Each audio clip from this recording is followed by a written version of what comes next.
오늘은 가장 복된 소리라는 제목으로 함께 말씀을 나누겠습니다.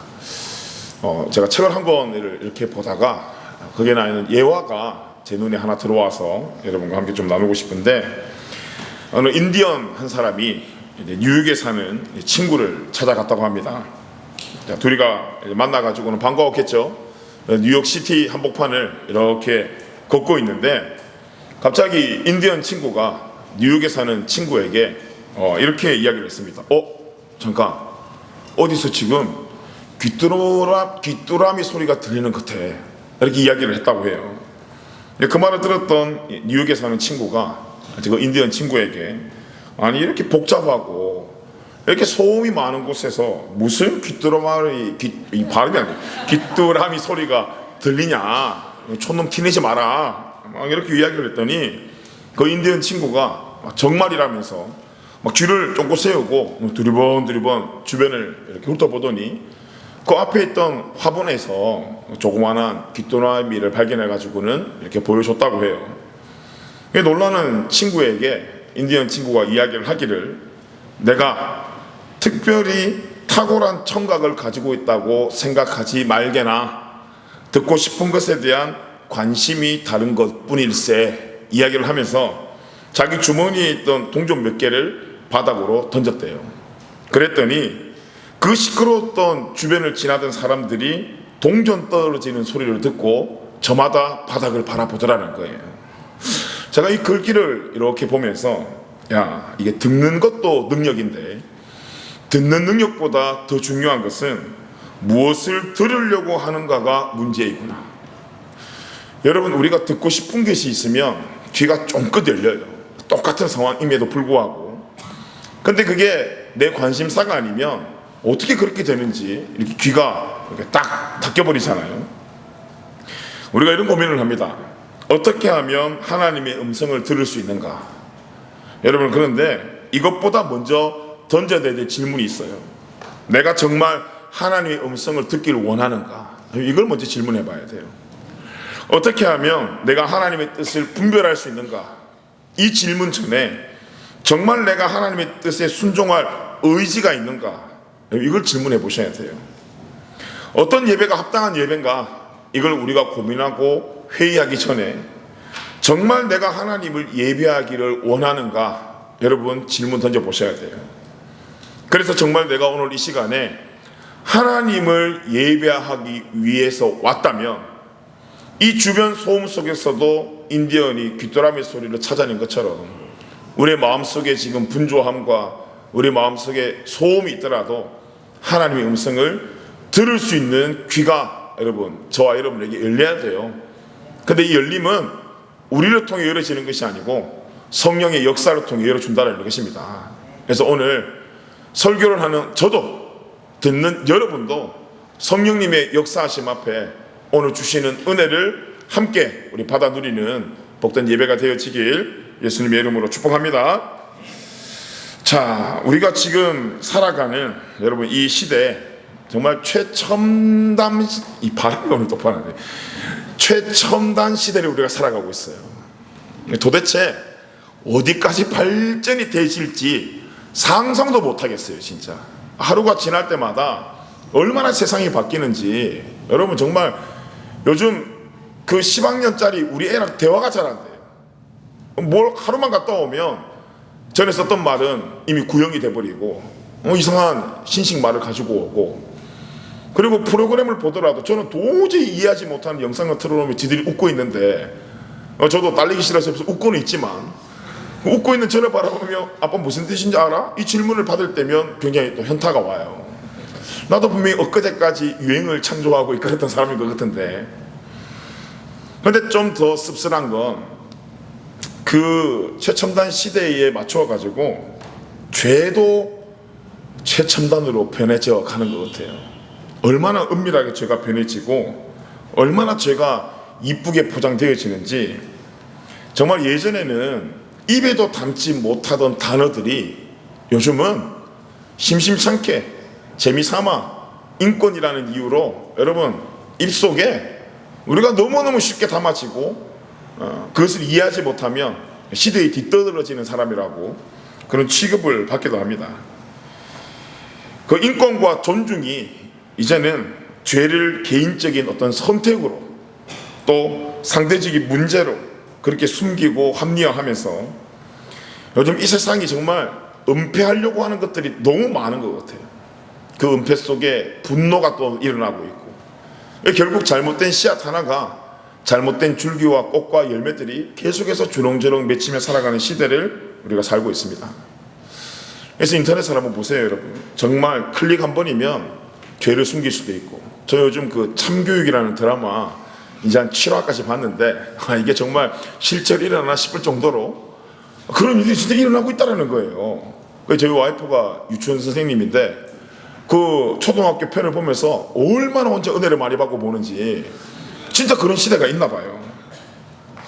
조그마한 클릭 한 방으로 여러분 거짓 선동도 할 수 있고 덮을 수도 있고, 또 감정으로 아름답게 많은 팔로워를 가진 사람들은 포장도 할 수 있더라는 거예요. 그런데 여러분, 세상이 아무리 그렇게 변하고 바뀌어 나가도 말씀의 경고는 여러분 단호합니다. 오늘 우리가 봤던 사무엘하 12장 12절 말씀에 보면 너는 은밀히 행하였으나, 분명히 너는 은밀히 행하였으나 나는 온 이스라엘 앞에서 백주의 이 일을 행하리라 하셨나이다 하니. 여러분, 다윗은 우리가 잘 알고 있는 것처럼 여호와는 나의 목자시니 내게 부족함이 없습니다 라고 고백하면서 늘상 하나님과 거리가 가까운 그런 인생을 살았습니다. 그런데 가면 갈수록 영적 둔함이 생겼죠. 그래가지고는 하나님과의 거리보다 죄와의 거리가 더 가까워지기 시작했어요. 전쟁터에서 하나님 음성을 들었어야 될 다윗 왕이 전쟁에 나가지 않고 나태함으로 궁에서 이런저런 시간을 보내는 가운데 죄의 소리를 듣게 된 거예요. 그런 의미에서 보면 여러분, 다윗은 대단한 사람이 아닙니다. 이 성경에 다윗을 기록해 놓은 건 다윗처럼 우리가 본받아라는 의미로 기록해 놓은 것이 아니라 하나님 곁에 있을 때 가장 안전함을 보여주기 위한 샘플이 다윗이었어요. 다윗의 대단함이 아니었고. 그래서 오늘 우리가 본 이 사무엘하 12장은 다윗 왕의 인생 속에 여러분 가장 비극적인 실수, 또 이후의 회개의 내용과 회복의 과정을 그리고 있는 말씀입니다. 자, 이미 다윗은 사울을 이제 넘어서서 이스라엘의 전체 왕으로 통치하면서 평안 속에 왕권을 굳건히 잘 세우고 있었어요. 자, 그 평안 속에 다윗이 이 평안을 주신 분이 하나님이심을 인정하고 하나님과 계속 좀 깊은 교제를 했더라면 얼마나 더 많은 복을 누렸을까요? 그런데 다윗이 하나님의 교제에서 조금만 멀어지니까 누가 기다리고 있었습니까? 죄가 기다리고 있었어요. 근데 죄가 다윗을 가만두지 않는 거예요. 아무리 왕이라고, 아무리 이스라엘 통일 왕국의 가장 높은 왕이라도 하나님하고 거리가 멀어지니까 여러분 죄가 다윗을 딱 이렇게 낚아채더라는 거예요. 그래가지고는 그 죄가 다윗 마음속에 욕망을 주고, 그 욕망의 죄를 통해 충성된 부하의 그 우리아의 아내 밧세바를 여러분 빼앗아버리고, 자신의 죄를 은폐하기 위해서 우리아를 전쟁터 나가가 죽게 만들고, 여기서 끝난 게 아니죠. 그 죽음 앞에 뭐 전쟁터 가면 한 사람 죽고 두 사람 죽는 거 당연하지 하면서 그 죽음을 합리화까지 시켰어요. 결국은 죄와 이렇게 가까워지면 가까워질수록 욕망과 타락의 소리가 더 크게 들린 거죠. 그런데 여러분, 이게 죄도 죄지만 다윗이 왜 죄를 저질렀습니까? 우리는 이 질문에 한번 좀 묵상해 보아야 될 필요가 있어요. 다윗이 이 죄가 들어오게 된 근본적인 이유는 오늘 우리가 읽었던 10절의 말씀처럼 다윗이 하나님을 업신여겼기 때문이에요. 그러니까 이 다른 소리에 노출이 되어 있다 보니까 하나님의 말씀을 안 들리니까 무시할 수밖에 없었다라는 거예요. 그래서 다윗이 죄를 지어서 하나님을 업신여긴 게 아니고 하나님을 업신여겼더니 다윗의 인생에 죄가 생긴 거예요. 그래서 업신여긴다라는 이 원문의 뜻이 뭐냐면 하나님의 뜻을 가볍게 여겼다, 또 모든 것에 하나님 중심적 가치를 부여하지 않았다라는 뜻이에요. 자, 여러분, 다윗이 우리아를 어떻게 바라봤습니까? 다윗이 우리아를 바라본 시선이 어땠어요, 여러분? 우리아의 가치는 다윗 왕의 부하로 끝나지 않습니다. 그게 전부가 아니에요. 분명히 우리아는 이방인이었지만 그도 하나님의 형상대로 만들어진 백성이었어요. 다윗이 그 가치를 알았더라면 그렇게 못했죠. 그런데 다윗의 인식 속에 우리아의 가치는 자신의 부하 중 하나였어요. 그러니까 부하가 가지고 있던 아내도 쉽게 뺏어버리고 그 부하도 쉽게 죽여버린 거예요. 이미 다윗은 많은 아내도 있었고 하나님을 통해 많은 부를 받았지만 하나님께서 베풀어 주신 은혜와 가치보다 자신의 방법으로 인생의 가치를 더 높이려고 한 거예요. 모든 출발은 주신 은혜에 만족하지 못한 걸로부터 출발이 되는 거예요. 우리가 언제 욕심이 생기고 언제 비교하는 마음이 생깁니까? 불만족에서부터예요. 우리가 가지고 있는, 또 우리가 지금 뭔가 하고 누리고 있는 것에 대한 만족이 사라져 버렸을 때 여러분 우리는 그 다음 죄의 자리로 한 걸음 갈 수 있는 용기가 거기서 나오는 거예요. 그런데 여러분 가치라는 것은 스스로 만들어낼 수가 없습니다. 같은 이 가격의 이 기계도 이걸 누가 가지고 있냐에 따라서 그 가치와 가격이 달라져요. 여러분 다윗이 가치가 있었던 것은 왕이어서가 아니에요. 여러분 다윗의 가치는 왕이라서 다윗의 가치가 높았던 게 아니고 하나님께 합한 사람이었어요. 그러니까 하나님께 붙들렸을 때 다윗이 가장 가치가 높은 사람이었어요. 그런데 하나님을 떠난 다윗의 인생이 그 가치를 자신이 만들려고 하니까 어떻게 됩니까? 그 인생에 하나님을 무시하는 일이 발생했고 결국은 그 일이 죄의 자리로 다윗을 끌고 간 거예요. 그러니까 여러분 자연스럽게 하나님과 멀어지게 되고 죄의 자리와 욕심의 소리가 다윗에게 여러분 더 크게 들리게 된 것입니다. 그래서 여러분 죄는 우리가 선택하는 것이 아니고 하나님을 업신여길 때 나타나는 증상이에요. 그러니까 하나님을 업신여기는 게 죄고 그 다음 도둑질을 하고 거짓말을 하고 살인을 하는 건 그 죄를 짓는 사람들의 삶 속에 맺이는 열매들이에요. 여러분 다윗은 하나님 마음에 합한 사람이었습니다. 얼마나 하나님께 박수 받던 인생인지 몰라요. 근데 동시에 다윗은 가장 악한 죄를 하나님 앞에 범한 사람이었어요. 자, 바세바 사건 이후에 자신의 부하 이 아내를 취한 이후에 나단 선지자가 책망할 때 다윗이 자기 죄를 인정을 합니다. 사무엘하 12장 7절에 보면 나단이 다윗에게 이르되 당신이 그 사람이라 이렇게 지적을 한단 말이에요. 여러분 이 말을 듣고 다윗이 얼마나 찔렸겠습니까? 얼마나 뜨끔뜨끔 거렸겠어요. 부끄러웠겠어요. 근데 제가 이 말씀을 이렇게 묵상을 하면서 다윗이 이 지적을 이 지목을 처음 받은 게 아니에요. 사울 왕 대신에 왕을 찾으러 간 그 사무엘을 통해 가지고 하나님이 그 막내 다윗을 보고 뭐라고 이야기하셨습니까? 이가 그니라고 이야기를 했어요. 그러니까 왕으로 지명되어 이가 그니라는 인생이 다윗이었는데 어쩌다가 이제 죽어 마땅한 당신이 그다라는 그 사람으로 인생이 바뀌어졌다는 것입니다. 왕으로 지목되었던 인생에서 죽어 마땅한 자로 지적이 되어졌다는 거예요. 근데 이 차이가 뭡니까 여러분? 포지션의 차이가 아닙니다. 여러분 역할 차이가 아니에요. 하나님과의 거리의 차이였어요. 하나님을 업신여겨 하나님과 멀어진 결과였어요. 그래서 우리 찬양 중에 정결한 마음 주시옵소서, 오늘 우리 1, 2부 예배 때 찬양팀에서 찬양을 하는데 그 정결한 마음 주시옵소서라는 그 찬양이 그 다윗의 바세바 사건을 일으키고 난 뒤에 하나님께 회개했던 그 시편 51편의 찬양이잖아요. 그 51편 10절에서 11절을 보면 하나님이여 내 속에 정한 마음을 창조하시고 내 안에 정직한 영을 새롭게 하소서. 나를 주 앞에서 쫓아내지 마시며 주의 성령을 내게서 거두지 마소서. 여러분 왜 이 회개 기도를 했습니까? 자신의 내면 속에 지금 정직한 영이 없었더라는 거예요. 주의 성령이 자기 인생을 지금 떠난 것에 대한 회개의 기도를 하고 있다는 것입니다. 그래서 여러분, 이 죄의 원어 뜻이 무엇입니까? 관역을 벗어났다예요. 그래서 죄는 하나님을 떠난 거예요. 그리고 난 뒤에 거짓과 살인은 그 떠난 죄인들에게 나타나는 증상이라는 거예요. 그렇기 때문에 우리가 죄를 짓지 않는 것은 거짓말을 하지 않는다, 우리가 도둑질을 하지 않는다가 죄를 짓지 않는다는 말이 아니고, 죄를 짓지 않는다는 것은 내가 하나님을 떠나지 않겠다라는 선언이에요.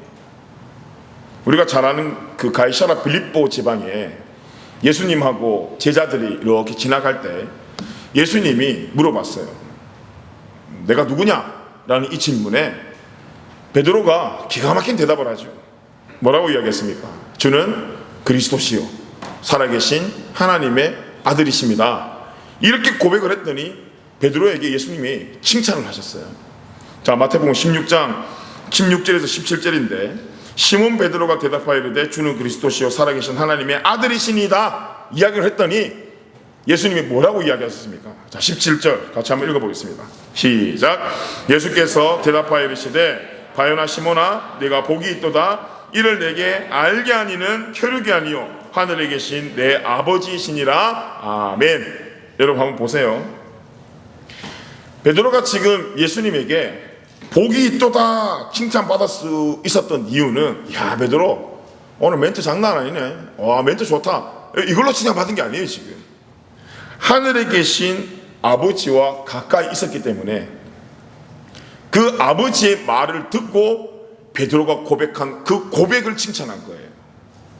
자, 이 공생의 시대에 예수님의 나이를 추측해 보았을 때 한 30 초반이에요. 자, 그러면 예수님의 제자들의 나이가 몇 살입니까? 20대예요. 20대. 여러분과 같은 존재들이라고요. 제가 많은 청년한테 물어봅니다. 예수님이 누구냐라고 물어보면 대부분 청년들 몰라요. 몰라요. 그런데 도대체 그 청년의 입술에서, 지금이야 저희가 성경 보고 이야기하지만 그것도 없었던 그때 베드로가 갑자기 지 입에서 주는 그리스도시요 살아계신 하나님의 아버지입니다 쭉 나왔다 생각해 보세요. 지도 이야기하고 얼마나 놀랐을 거예요. 그게 그 예수님도 그걸 알았던 거예요. 베드로야 니도 놀랬지. 도저히 네 머릿속에서 이 고백이 나올 수가 없는데 너도 이 말하고 놀랬지. 놀라지 마. 그리고 뭘 이야기하고 싶은 거예요. 그런데 베드로야, 하나님이 너와 함께 하시면 이 고백이 가능하단다. 결국은 하나님과 함께함이 복이라는 것을 베드로에게 가르쳐주고 싶었던 거예요. 그런데 이 사건이 있고 정말 잠시 후에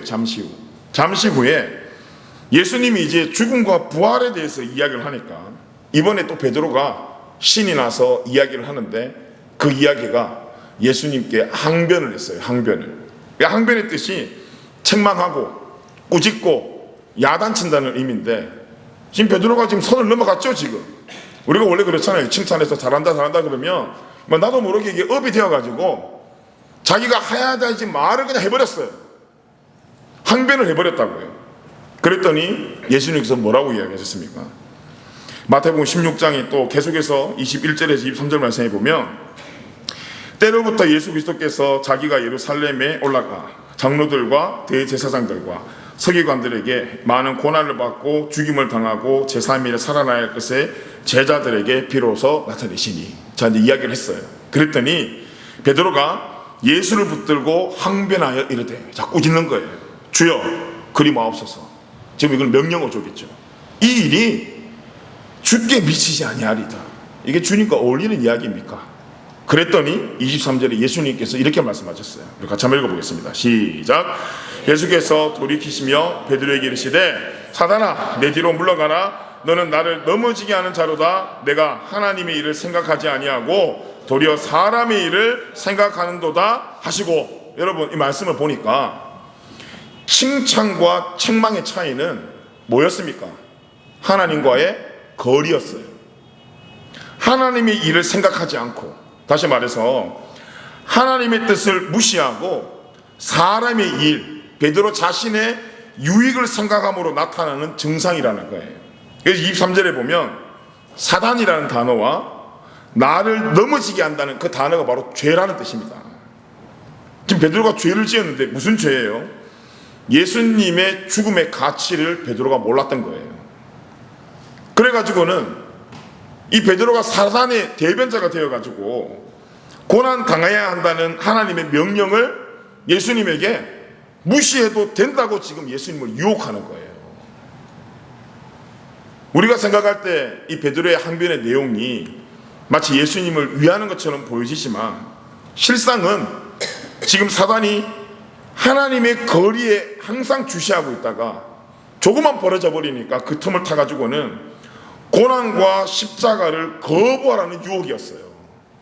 고난과 십자가를 거부하라는. 근데 이것이 오늘날 우리가 살아가는 신앙생활의 가장 큰 유혹입니다.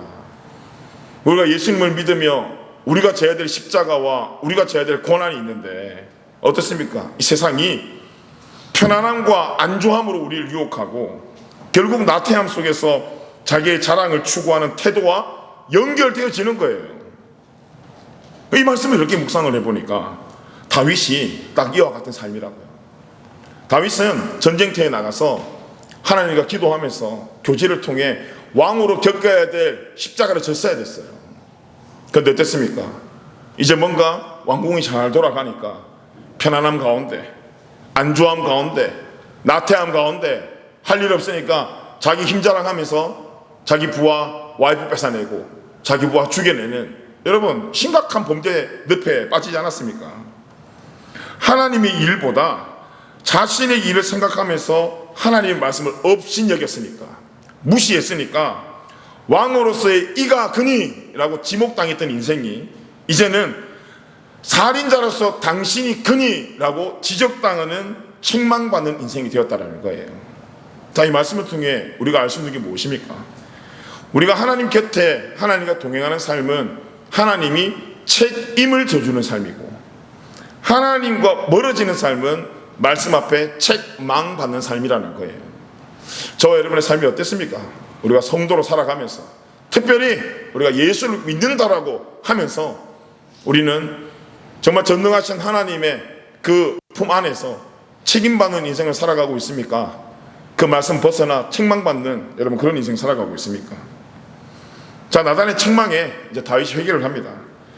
오늘 본문의 12장의 13절 말씀에 보면 다윗이 나단에게 이르되 내가 여호와께 죄를 범하였노라 하매 나단이 다윗에게 말하되 여호와께서도 당신의 죄를 사하셨나니 당신이 죽지 아니하리니와. 자, 다윗이 일단 죄 사함을 받긴 받았어요. 이 굉장히 놀라운 은혜는 율법에 따르면 다윗은 죽어야 마땅했어요. 그런데 하나님께서 다윗을 살려줬다 이 말이에요. 왜 용서하고 살려주셨는가? 사무엘하 7장 15절에 나오는 하나님의 약속이 있었어요. 사울에게는 빼앗겠지만 내가 너에게는 빼앗지 않겠다라는 그 하나님의 약속과 언약 때문에 하나님이 다윗을 죽이지 않으셨어요. 자, 이것이 무엇입니까? 계속해서 우리는 주시는 은혜와 기회 앞에 죄를 짓고 살아가고 있지만 하나님의 약속과 언약이 우리 인간의 연약함 때문에 멈춰지지 않는다는 거예요. 그래서 지금도 여러분 성실히 그분의 약속이 진행되고 있다는 것입니다. 지금 우리가 생각할 때 여러분 뉴스 한번 보세요. 얼마나 지금 우리가 뭐 세계 뉴스 안 보더라도 대한민국 뉴스만 보더라도 얼마나 지금 분노와 분열과 이런 붕괴 속에 살아가고 있습니까? 우리가 그 모습을 바라보면서 해야 될 게 뭐예요? 우리가 그 동일하게 세상과 같이 분노해야 될 일입니까? 적어도 하나님이 전능하신 하나님이시라면, 적어도 하나님이 우리 대한민국을 사랑하신다면 여러분 우리의 분노, 우리의 사랑보다 하나님의 사랑이 더 크지 않겠어요? 우리 안에 겸손함이 있어야 되는데 겸손이 사라지니까 여러분 교만과 분노로 오히려 본질에서 벗어나는 일들이 생기더라는 거예요. 결국은 여러분 이 구원이라는 것은 그렇기 때문에 우리의 행위로 받는 것이 아닙니다. 구원은 행위의 1%도 들어가지 않아요. 오직 그 약속을 믿음으로 받는 것이 구원이다라는 거예요. 그런데 여러분 우리가 이렇게 구원을 받았다고 해서 우리가 오해하지 말아야 될 것은 죄가 용서되었다고 해서 용서해 준다는 이 말이 죄값도 물지 않겠다는 그런 의미는 아니에요. 하나님은 공의로우시기 때문에 죄에 대한 징계는 분명히 있어요. 이게 딱 호주거든요. 제가 우리 애 이렇게 젖먹이 할 때 차를 타고 이렇게 와이프랑 가고 있는데 얘가 차만 타면 우는 거예요. 얼마나 생떼내주고 우는지. 그래가지고는 뒤돌아보면서 와이프한테 애 젖이는 좀 먹여라, 왜 자꾸 울게 놔두냐 이래가지고는 이렇게 젖을 먹였어요. 그래 애가 울음이 그쳤단 말이에요. 평화 속에 차를 이제 도로로 움직이고 있는데 갑자기 왱 하더니 경찰이 와요. 차를 세우래요. 창문을 내리더니 왜 애를 카시트에 안 추고 이렇게 있냐라는 거예요. 그래서 와이프가 이제 유창한 영어로 막 이야기를 했어요. 얘가 이랬고 저랬고 저랬고 저랬고 저랬고 하면서 이럴 수밖에 없는 이유로 다 이야기했더니 제가 이렇게 표정을 보잖아요. 경찰이 얼마나 이걸 공감하면서 듣는지 막 들어요. 그래서 다행이다 했는데 다 듣더니 쑥쑥 하더니 딱 줘요. 그래서 난 무슨 힘내라는 메시지인가 싶어서 봤더니 350불짜리 그 딱지를 끊어주더라고요. 그러니까 죄는 죄고 그래 공감은 해주는데 벌금은 내라 이거예요.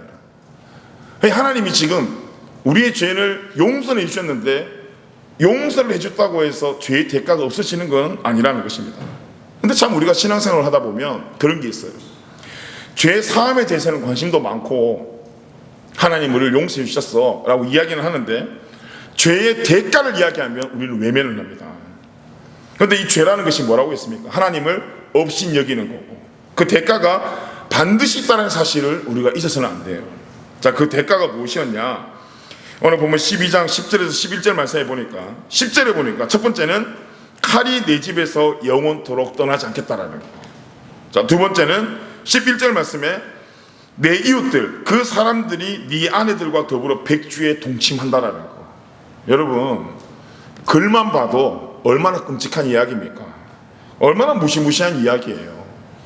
이 징계가 다윗 개인에게만 머무는 것이 아니고 지금 다윗 가문에 지금 흘러가고 있다는 것입니다.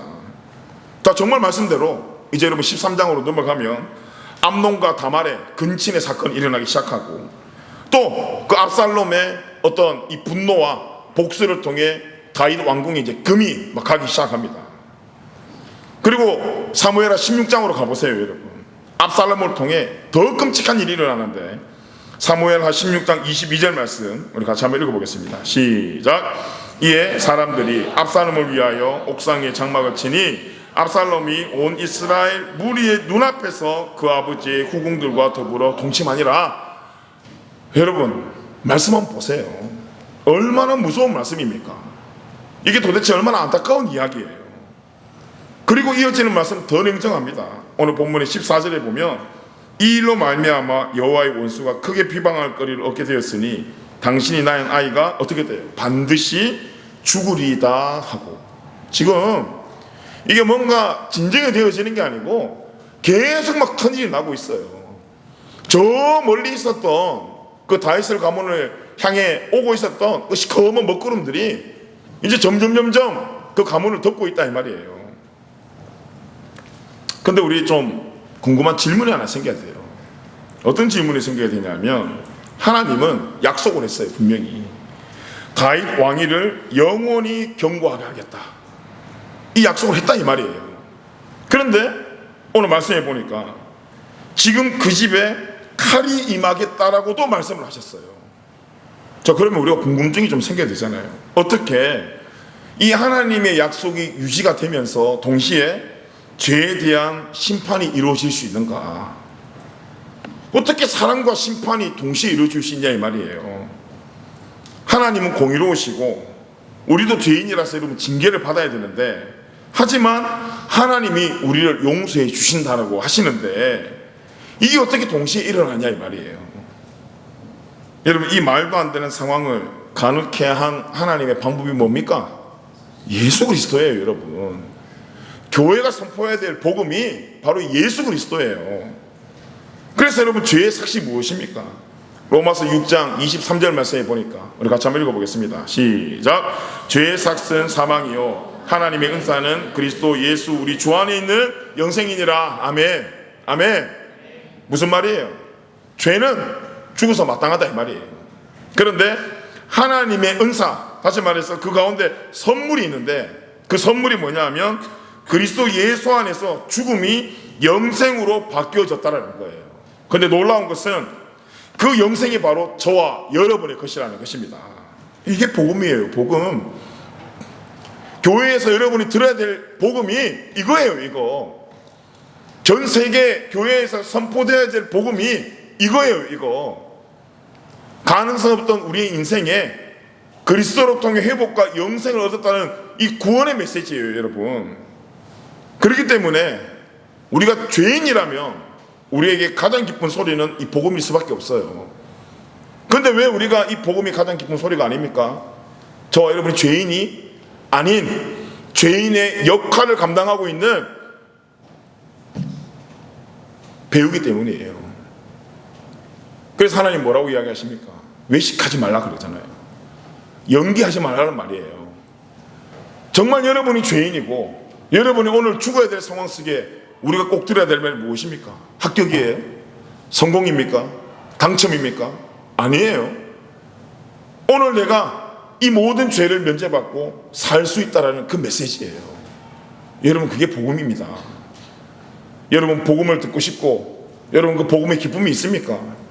그래서 매주마다 정말 이 교회 가운데 흘러가야 될 말씀이 있다면 요한복음 3장 16절의 복음의 내용이에요. 여러분, 그 믿음을 가지고 한번 읽어봤으면 좋겠는데 요한복음 3장 16절 17절 우리 같이 한번 읽어보겠습니다. 시작. 하나님이 세상을 이처럼 사랑하사 독생자를 주셨으니 이는 그를 믿는 자마다 멸망하지 않고 영생을 얻게 하려 하심이라. 하나님이 그 아들을 세상에 보내신 것은 세상을 심판하려 하심이 아니요 그로 말미암아 세상이 구원을 받게 하려 하심이라. 아멘. 아멘.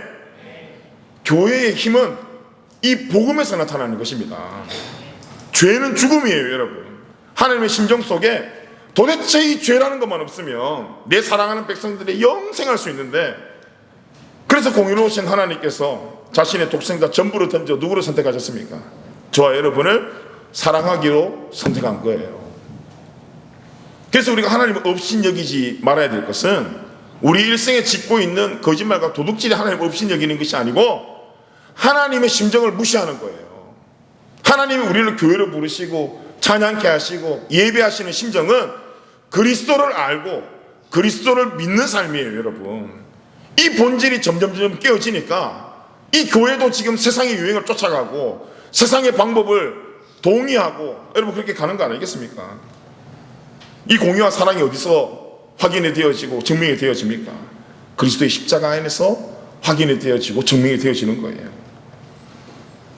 하나님이 우리에게 그 죄를 증거하지 않으시고 그 사망의 자리를 예수님께 담당시킨 이유는 이는 그를 믿는 자마다 사랑하는 하나님의 백성들이 멸망치 않고 영생을 얻을 수 있기 때문입니다. 그래서 여러분 말씀을 한번 보세요.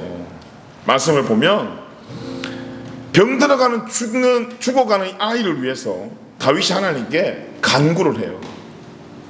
얼마나 열심히 기도하는지 금식하고 밤새도록 땅에 엎드렸대요. 근데 이 죽음 앞에서 왕의 권위가 아무런 소용이 없어요. 이스라엘 통일 왕국의 그 왕의 능력이 여러분 아무 소용이 없더라고요. 무슨 메시지입니까? 죄 앞에서 사람이 할 수 있는 건 아무것도 없다라는 거예요. 다윗이 지금 열심히 중보하면서 기도하지만 다윗은 생명을 살려내지 못합니다. 이유가 무엇입니까? 다윗은 완전한 중보자가 아니기 때문이에요. 다윗도 죄인이에요. 완전한 대속을 이룰 수 없는 연약한 존재라고요. 근데 말씀이 계속해서 다윗을 밀어붙여 우리에게 조명하고 싶고 가르치고 싶은 여러분 소망이 무엇입니까? 그 다윗 혈통을 통해서 오실 우리의 영원한 중보자 되시는 예수 그리스도를 소개하는 거예요. 그래서 여러분 성경은 그리스도로 소개하는 책입니다. 여러분 뽑기로 이렇게 해가지고는 염려하지 마라, 두려워하지 마라, 내가 너와 함께 있겠다, 오늘 이 마음 있으니까 내가 염려하지 말아야 되겠다. 여러분 그런 운세 보는 책이 아니고 창세기부터 계시록 전체를 관통하는 한 단어가 있다면 예수 그리스도예요. 그래서 우리의 참된 중보자가 그리스도라는 거예요. 그래서 우리가 바라봐야 될 대상이 그리스도라는 거예요. 그래서 우리가 들어야 될 말씀이 그리스도라는 거예요. 왜 그렇습니까? 예수 그리스도는 죄가 없으시고 우리의 영원한 중보자가 되시고 히브리서의 말씀처럼 항상 살아서 우리를 위하여 간구하시는 분이기 때문입니다. 여러분 저 문을 들어오실 때 어떤 마음과 어떤 기대를 가지고 들어오실지 모르겠지만 죄송하게도 이 교회는 여러분들의 기대와 만족을 채워주는 공간이 아니고 그리스도로 하나님께서 우리에게 원하는 바를 채워주는 여러분 그 공간이 바로 이 예배의 공간입니다. 우리가 이 공간 지켜야 되지 않겠어요? 우리가 이 건물은 지키지 못했지만 한 달 뒤에 우리가 장소는 옮겨가지만 예배하는 우리의 마음을 지켜야 되지 않겠습니까? 그 예배의 마음들 여러분 뒤에 오는 워킹 후배들 유학생 후배들에게 여러분 우리가 흘러보내줘야 되지 않겠습니까? 다윗은 눈물로 기도했다니까요. 근데 아이를 살리지 못했어요. 그런데 예수 그리스도는 십자가의 죽으심으로 여러분 우리를 살리셨습니다. 그렇기 때문에 우리의 죄의 문제가 어디서 해결됩니까? 우리의 인생의 문제가 여러분 어디서 해결됩니까? 이 건물에서 해결됩니까? 여러분 앉아있는 그 자리 100년 넘은 그 의자에서 여러분 해결됩니까? 아니에요. 우리의 모든 인생의 문제는 살아계신 하나님의 아들 예수 그리스도를 통해 해결되어질 줄 믿습니다. 그 예수 그리스도의 십자가에 여러분 우리의 생명과 우리의 소망이 있다는 거예요. 자, 그러면 적어도 우리가 이 예배의 자리에 나와 저와 여러분이 해야 될 게 무엇입니까? 요한일서 1장 9절의 말씀 우리 같이 한번 읽어보겠습니다. 시작. 만일 우리가 우리 죄를 자백하면 그는 미쁘시고 의로우사 우리 죄를 사하시며 우리를 모든 불의에서 깨끗하게 하실 것이요. 아멘. 어떤 상황 속에서도 우리를 깨끗게 할 수 있는 방법은 여러분의 행위가 아니에요. 만일 우리가 우리 죄를 자백하면 그는 미쁘시고 의로우사 우리 죄를 사하시고 우리를 모든 불의에서 깨끗하게 하신다는 것입니다. 자, 여러분 오늘 우리가 같은 공간 안에 앉아있지만 여러분들은 어디에 더 가까이 있고 있습니까? 그럼 무슨 소리를 듣기를 원하십니까? 정말 설교 서두에 말씀드린 것처럼 분조함과 여러분 이 소음 속에서도 그 인디언이 귀뚜라미 소리를 찾아낸 것처럼 여러분 이 시끄러운 현장 속에 정말 세밀한 하나님의 음성을 여러분 기대하고 있습니까? 여러분 찾고 있습니까? 내가 예배를 드리고 하나님을 믿는다라는 것은 그 소리를 찾는 거예요. 그 소리를 우리가 기대하고 소망하는 것입니다. 여러분 무슨 소리, 어떤 말씀을 여러분 기대하고 소망하고 살아가고 있습니까? 여러분에게 가장 복된 소리가 무엇입니까? 합격하고 차 사고 집 사고 여러분 이런 것이 복된 소식입니까? 여러분 적어도 우리가 죄인임을 고백하고 하나님 믿는 사람들이라면 우리에게 가장 복된 소리는 우리의 죄가 예수님을 통해 해결되었다는 것입니다. 가장 복된 소리는 예수님으로 인해 죽을 수가 없었던 우리의 인생이 영생과 여러분 구원을 받았다는 거예요. 그 사실을 확인하는 것이 여러분 예배라니까요. 그런데 이 복된 소리는 예수님과 가까우면 가까울수록 더 크고 더 선명하게 들립니다. 여러분 혹시 여러분 인생 가운데 두려워하는 마음들이 있고 염려하는 마음들이 있고 그래서 평안을 얻고 싶은 여러분들 계십니까? 그래서 열심히 여러분 수고하고 있는 분들이 계십니까? 근데 말씀이 이야기하고 뭡니까? 수고하고 무거운 짐진 자들아 다 내게로 오라. 뭘 들으라는 거예요? 주님이 나와 함께 하신다는 거예요. 그 하나님이 저와 여러분을 사랑하고 있다는 것입니다. 이 말씀을 하나님과 가까이 하며 주신 말씀을 통해 확인하라는 거예요. 저는 축복합니다.